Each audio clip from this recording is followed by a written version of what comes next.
rodea. El problema es que nosotros mismos, que nosotras mismas, nos tenemos en una caverna permanente. Casi nunca, como se los subrayo en esta diapositiva, casi nunca basamos nuestra visión del mundo en conocimientos sólidos. Casi no lo hacemos.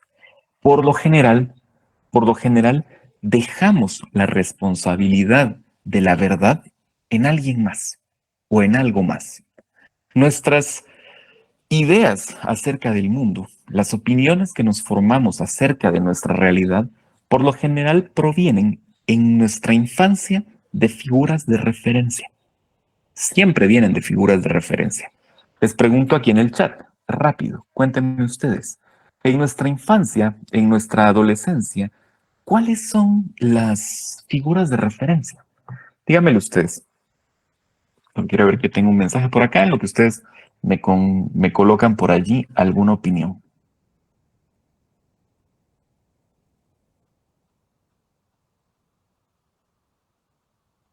Por aquí tengo aquí que me dicen nuestros padres, nuestros abuelos. ¿Alguien más que tenga alguna otra opción?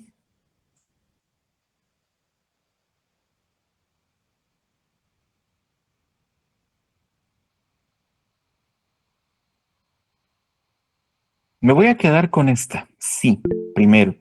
Y después, si alguien tiene alguna otra, me la puede ir colocando por acá siempre en la caja del chat, por favor.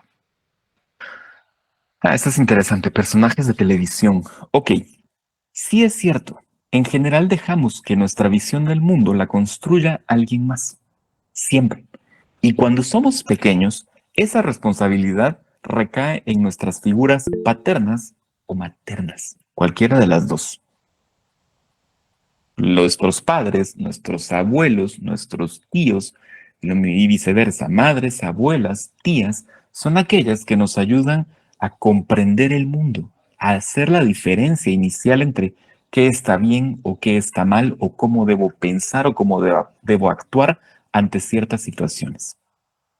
Está bien, es parte de nuestro desarrollo, pero fíjense cómo hemos desde el principio delegado la responsabilidad de aquello que es bueno o malo en alguien más, no en nosotros mismos.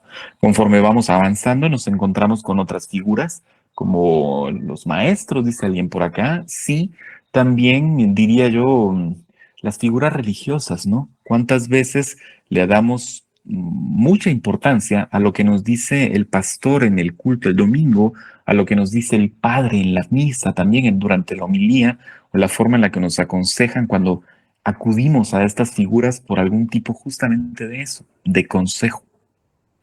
Ya si vamos a ejemplos más puntuales, también se vuelven figuras de referencia los políticos un poco, solo que en estas regiones no mucho. Y en la actualidad también hemos tendido a crear figuras de referencia a partir de figuras digitales. En muchas ocasiones creemos más en lo que nos cuenta nuestro creador de contenido o nuestro influencer de confianza que en lo que nos dicen otras fuentes probablemente más autorizadas para ello.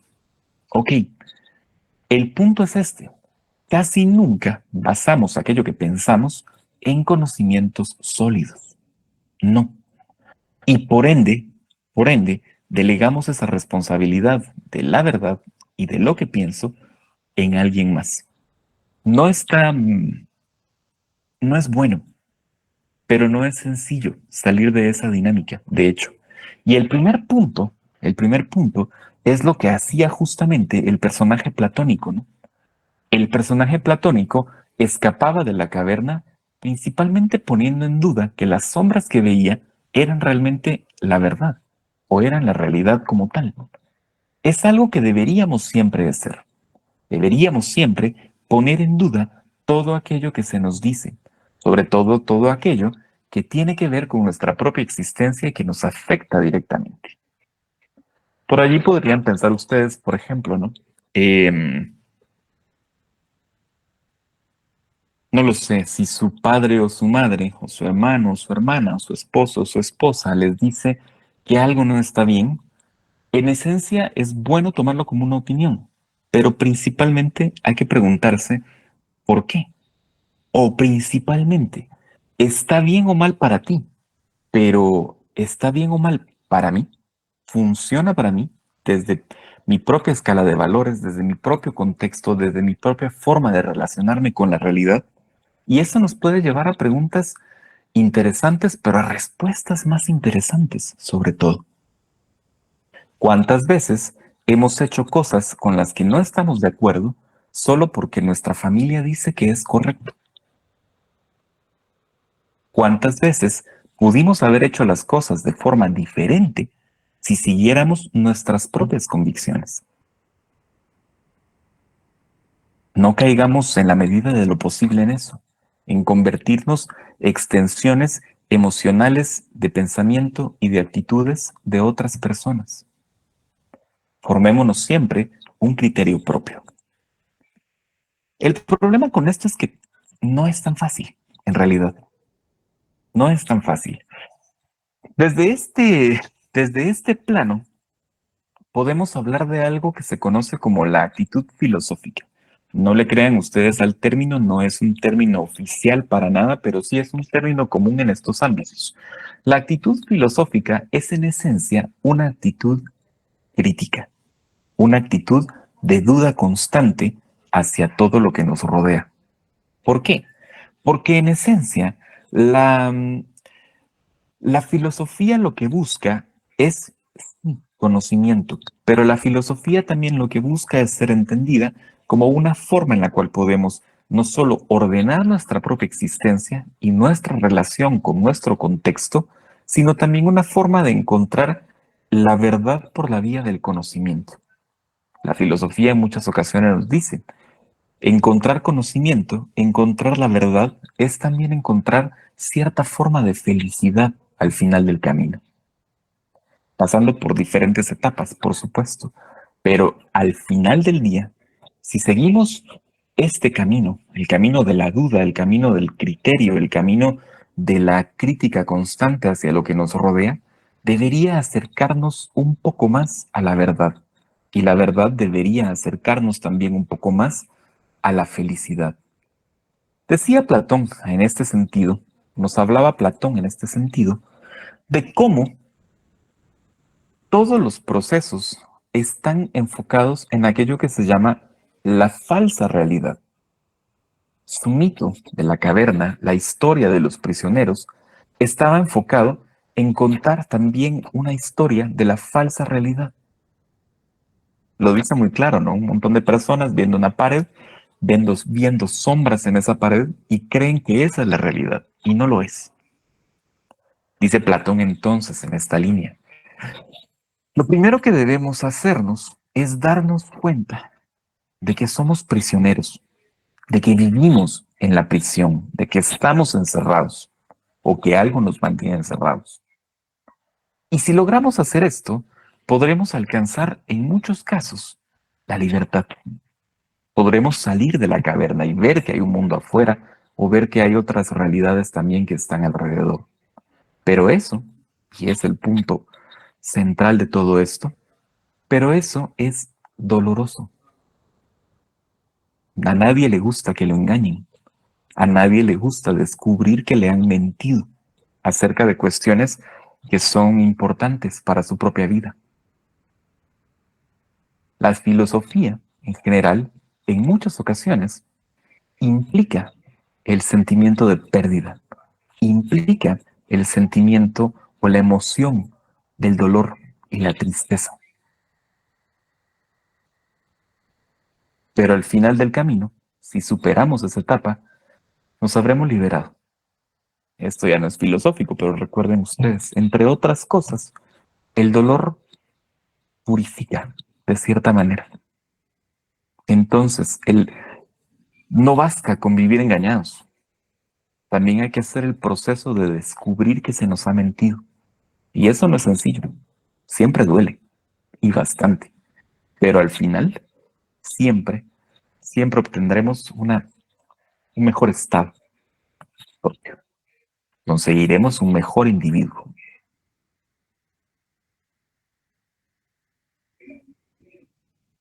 Y yo sé que esto suena como, como muy a clase de superación, ¿no? Pero no.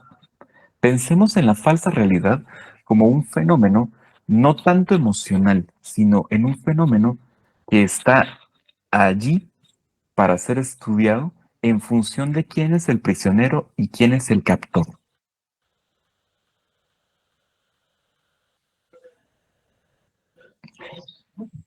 En el mundo moderno, sobre todo en el mundo moderno, aquello que llamamos falsa realidad o aquello que podríamos llamar las cavernas contemporáneas están en los medios digitales en muchas ocasiones, están en los medios de comunicación, están en las narrativas del poder. Por aquí Mario menciona con mucho tino, y también Sony menciona los medios de comunicación, pero Mario menciona con mucho tino, por ejemplo, la prisión de la corrupción. Pónganse ustedes a pensar cómo se puede poner en evidencia la falsa realidad o cómo funciona la falsa realidad en el mundo actual. Sí tiene un nombre, se llama posverdad. Aquello que en el mundo digital llamamos posverdad se encadena o se encaja perfectamente en aquello que conocemos como la falsa realidad o la caverna platónica. ¿Qué es la posverdad? La posverdad es entender esto. Si yo, con un objetivo común o con un objetivo bien claro, digo una mentira que sé que va a llegar a 10 personas,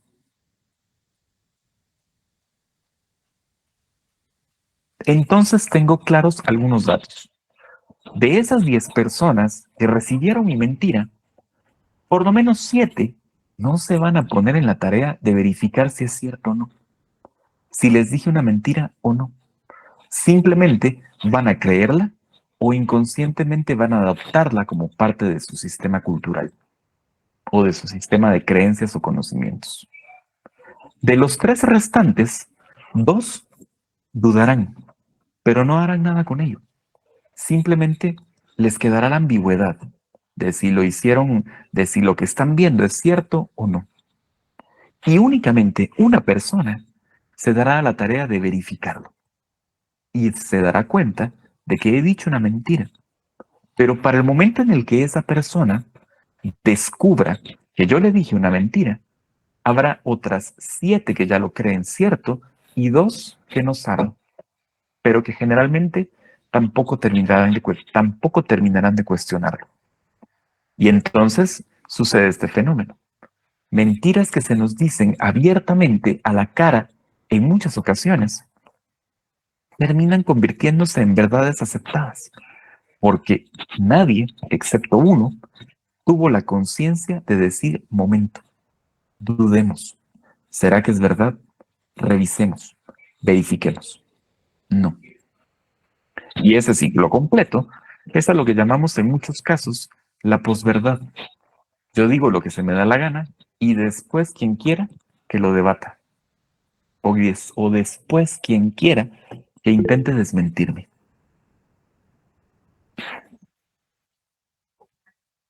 Y aquí tengo algunos puntos. Del falso gobierno y de la corrupción podemos hablar, pero lo voy a dejar para un minuto, nada más. Pero este es un punto interesante. En muchas ocasiones, am, todo este tema de los aliens, de los extraterrestres y de eh, principalmente esto, ¿no? Aliens extraterrestres se presta mucho a este tipo de mecánicas, ¿no? Tenemos personas, sobre todo podemos ver muchos perfiles en redes sociales, en TikTok, en Instagram, por ejemplo, que nos hablan de estos temas, ¿no? Que nos muestran videos supuestamente de aliens o videos paranormales o algo por el estilo, que no están verificados. Entonces, vayan ustedes a ver si todo el mundo se toma la molestia de verificar si realmente es cierto o no.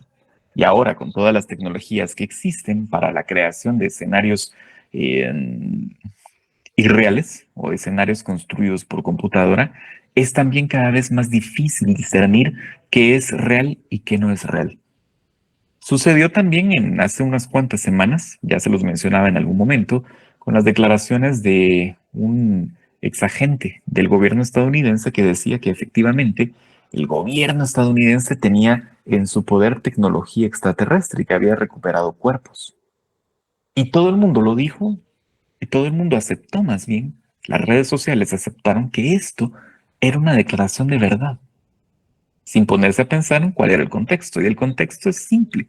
Es una declaración, sí, hecha en una corte bajo juramento, que fue el argumento que en muchos espacios se dio para tomar esto como verdadero, pero es un argumento como cualquier otro, simplemente.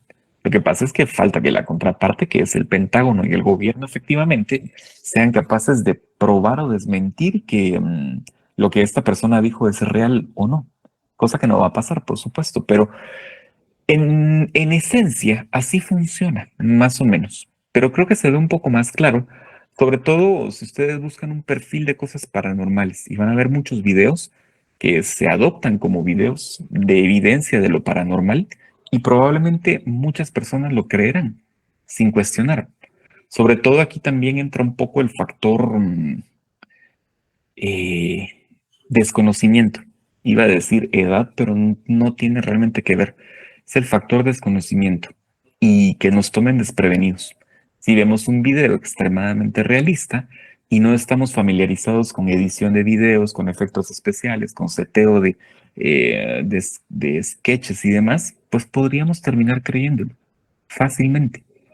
Y por eso después, en ambientes familiares o con amigos o de trabajo, resultamos hablando de un contenido que vimos en redes sociales que simplemente no es verdad, pero estamos ya asumiéndolo desde esa posición y dándolo y difundiéndolo como tal. No hablemos de aliens. Cambien la palabra alien por corrupción y funciona de la misma manera. Funciona exactamente de la misma manera.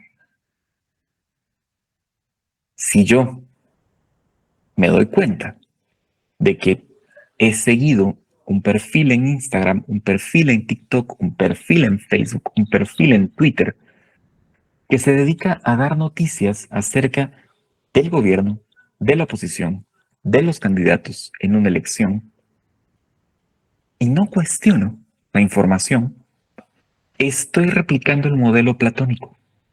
Me estoy asumiendo como un cautivo que solo está viendo sombras. Y en la mayoría de casos, en el 90% de los casos, solo son sombras. Y eso es más peligroso. No me gusta mucho hablar de la campaña actual como tal, porque, bueno, porque estamos en medio de, pero al final es cierto, es demasiado obvio. Yo no sé, honestamente, no, yo no necesariamente estoy a favor de un candidato y mucho menos estoy a favor de otra candidata, pero sí es cierto que la mayoría de campañas que se han levantado a favor y en contra, sobre todo en contra de uno de los dos candidatos, terminan siendo únicamente noticias falsas y campañas de desprestigio. Sombras, caverna, ambas cosas funcionan igual.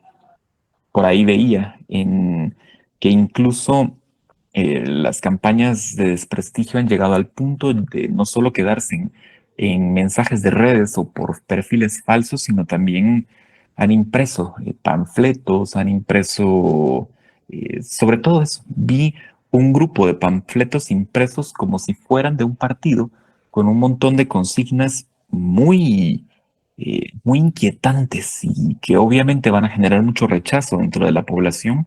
Y no fue el partido, es una campaña de desprestigio. Y entonces piensen ustedes, de nuevo, llega una persona que no conoce de estos temas y le entregan un panfleto donde dicen que X persona va, si llega al gobierno, a hacer esto, esto, esto y esto.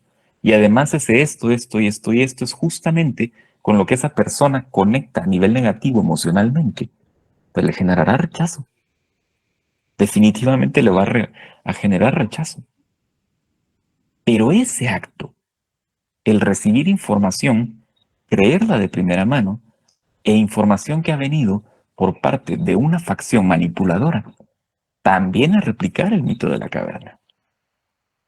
También hablamos de sombras, de personas que engañan a otras, que les ocultan la verdad o que les distorsionan la verdad. Y esto se los digo no como No como campaña política, por supuesto que no. Insisto que no. En realidad no estoy a favor de ninguno de los partidos que están en contienda, entonces no tiene que ver con eso. Pero no puedo obviar los hechos que veo, que se pueden relacionar justamente con estas ideas. ¿Dónde más lo vimos? Y con esto cierro.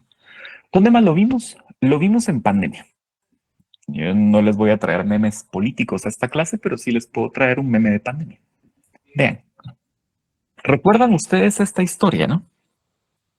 Piénsenla, mírenla, acuérdense. ¿Se acuerdan cuando todo el mundo tenía miedo de que le tomara la temperatura con la pistolita de infrarrojo? Sí, lo recuerdan. No me digan que no. Incluso si ustedes fueron de los que no se dejaron que les tomara la temperatura, eso también era una noticia falsa. No hay una sola evidencia que avale nada de este discurso. Y aún así, a fuerza de memes como este, a fuerza de historias o de creadores de contenido que decían lo contrario, esta fue una idea que se implantó fuerte en las dinámicas sociales. Yo lo vi, eso sí lo vi yo. Estuve en una cola donde la persona que estaba delante de mí no se dejó tomar la temperatura. Que no, que no porque sus neuronas. Literalmente dijo mis neuronas. Entonces, noticias falsas, ¿no? O cómo dejamos que las noticias falsas gobiernen nuestra vida. Es lo mismo. Cuando éramos niñas, cuando éramos niños, delegamos la responsabilidad de la verdad en alguien más. Ahora que somos adultos, no hay excusa. No hay excusa para hacer lo mismo. La verdad es responsabilidad nuestra. Y si creemos en todo lo que nos dicen, acuérdense de eso. Pueden ser simplemente una persona viendo sombras. Muy bien, terminamos con este periodo por acá. Por favor, terminen ustedes de complementar esto, lean el capítulo 1 del libro y al terminar el capítulo 1, hagan las actividades. Cuando yo les suba esta presentación, ya las actividades van a estar allí, listas para con sus respuestas. Por favor, entonces, lean el capítulo, hagan la actividad y después ya pasan a Moodle a revisar las respuestas de ese grupo de actividades. Muy bien, los veo entonces el viernes. Los veo el viernes para hablar del discípulo y contrario de Platón, Aristóteles. Muy bien, hasta luego, nos vemos. Gracias, Lick. Buenas noches. Buenas noches, que estén bien. Gracias, Lick. Buenas noches.